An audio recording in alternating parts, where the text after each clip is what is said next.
Last year, Kyrgyzstan's opposition rose up and forced President Kurmanbek Bakiyev to leave the country.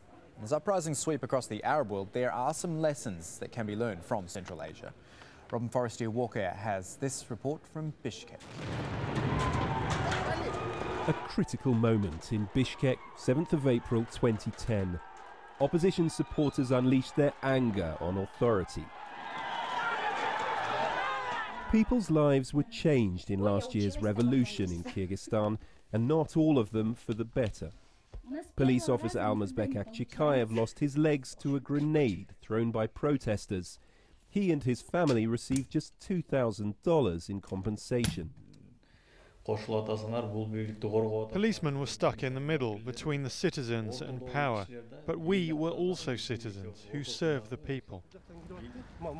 Businessman Aliasbek Alimkulov was one of the protest organizers that day. He says former President Bakiyev and his corrupt family stole his money. Crowds had surrounded the White House, the president's palace. Snipers opened fire as protesters, some with weapons, tried to storm the building. Almost 90 people died that day, many of them unarmed, before Bakiyev fled. Aliasbek led the charge. The first bullet went through my head and lodged in my arm. I felt a burning sensation. A second bullet passed through his nose and out of the side of his neck. As miraculous as his survival has been Aliasbek's extraordinary change of fortune.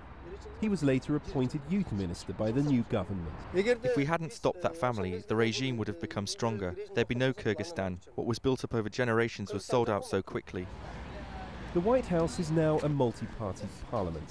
The revolution won Kyrgyzstan freer elections and coalition politics.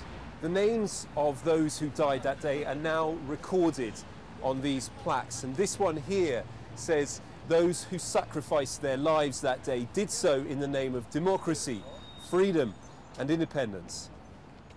But those gains may have been offset by the costs, crippling national debt and inter-ethnic conflict last summer. Almazbek may have been on the losing side that day, but his concerns about the future speak for many. I can't say a lot has changed, because all those old corrupt politicians of the past have come back and taken office.